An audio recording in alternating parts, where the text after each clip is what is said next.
ada pendampingan, yaitu pendampingan pelatih, ya, pendampingan pelatih. Jadi bagaimana pendampingan pelatih itu di dalam pertandingan tersebut? Jadi pemain berhak untuk didampingi pelatih dengan catatan, ya, dengan catatan pelatih itu menggunakan jersey yang warnanya berbeda dengan pemain, dengan atlet, dan menggunakan berkerak, kaos berkerak atau polo. Itu.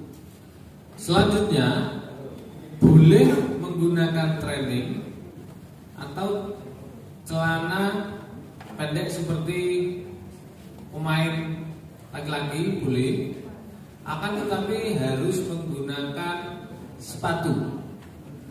Kalau pelatih boleh menggunakan sepatu. Kalaupun tidak menggunakan sepatu, tidak boleh menggunakan sandal. Ya, nggak usah menggunakan sandal. Misalkan tidak mempunyai sepatu, tidak bawa sepatu, cekeran istilahnya, ya, nggak apa-apa malah. Ya, nggak apa-apa. Jadi yang tidak diperbolehkan pelatih menggunakan sandal, itu tidak boleh. Selanjutnya, wewenang pelatih itu sama dengan kapten di 2x2, sama. Hanya ada perbedaan di situ ketika pelatih, kalau kapten berhak untuk komunikasi dengan wasit, hanya kapten yang berusaha untuk komunikasi dengan wasit. Pelatih hanya memberikan isyarat. Satu, ketika dia minta time out, itu boleh, seperti itu. Apakah pemain juga boleh? Boleh. Pemain juga boleh. Hanya kapten yang berhak untuk meminta time out. Selanjutnya, pelatih boleh menggunakan instruksinya terhadap atlet ketika satu, pergantian set per set. Yang nomor 2, ketika time out, boleh.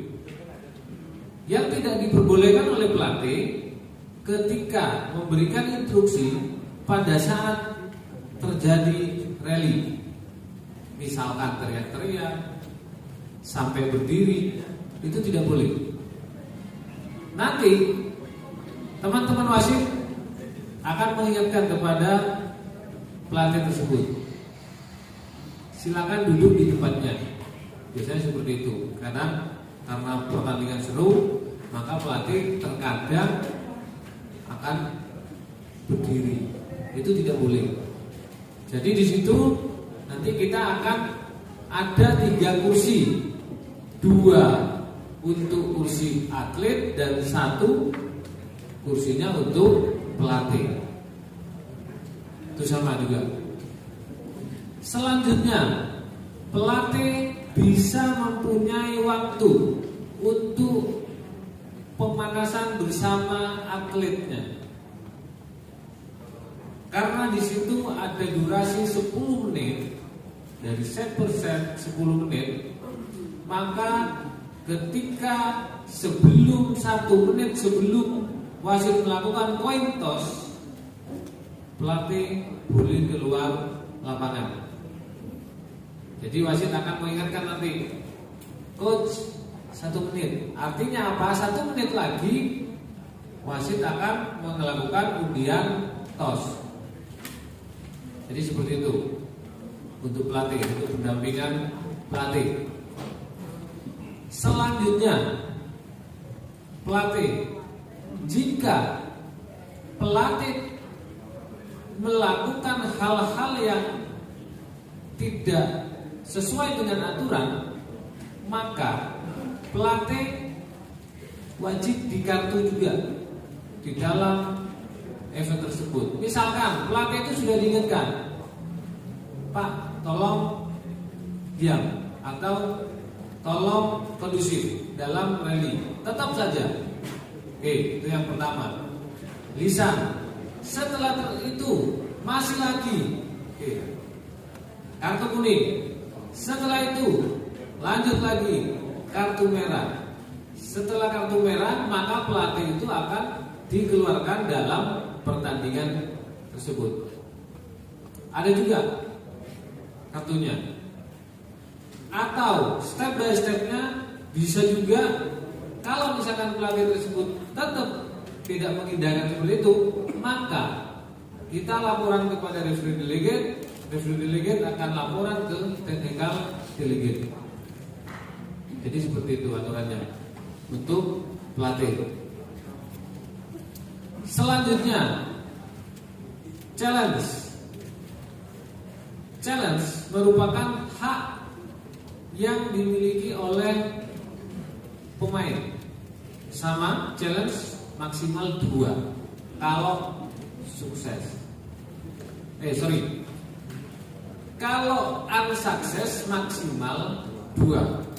Kalau sukses terus, tidak ada batasannya. Kalau sukses, apakah pelatih juga ikut bisa menggunakan hak challenge-nya terhadap atlet juga?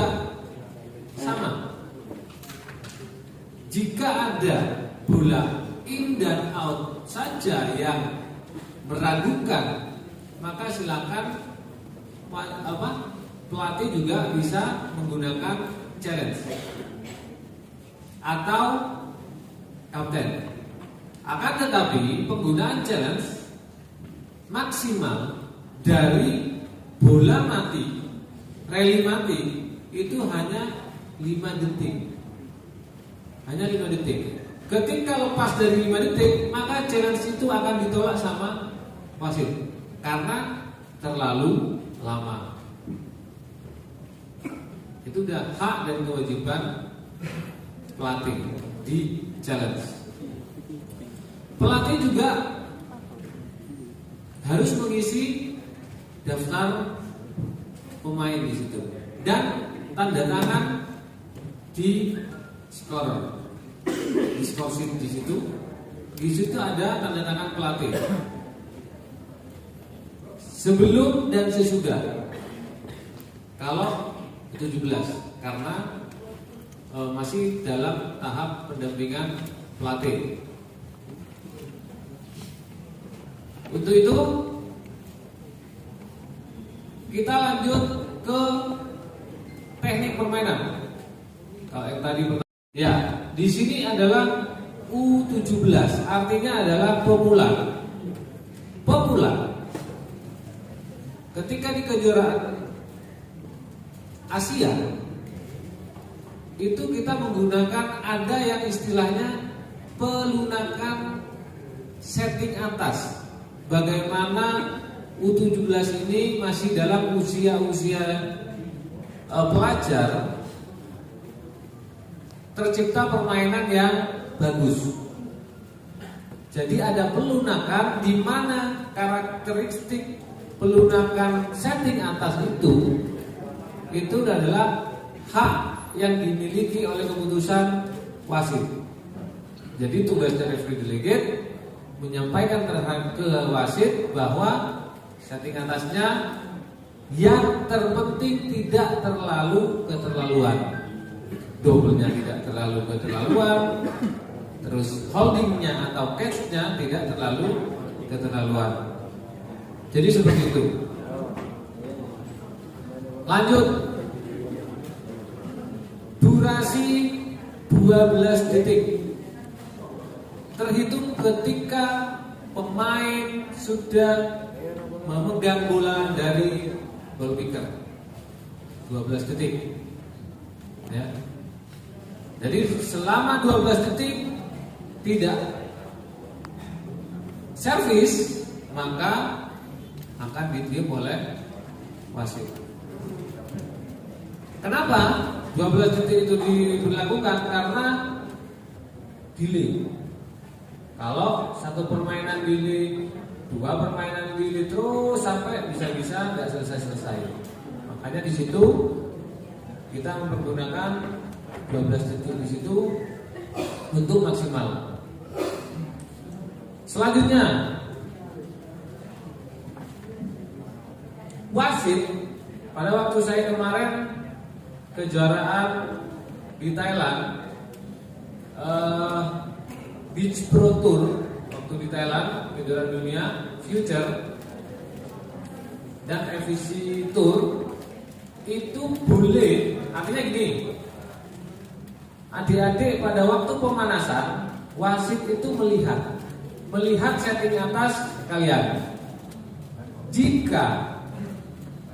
Jika setting atasnya adik-adik ada yang sedikit catch atau melekat atau holding, ada yang double, maka wasit akan ngasih saran terhadap adik-adik.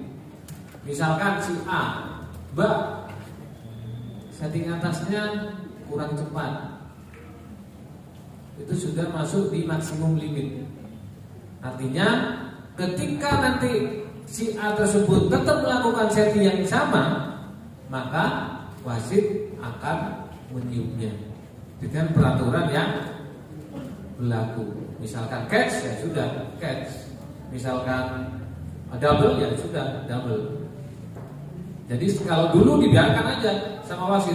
Kalau sekarang wasit bisa mengutarakan terhadap pemain bahwa umpan kamu kurang cepat atau umpan kamu tadi double. Jadi seperti itu.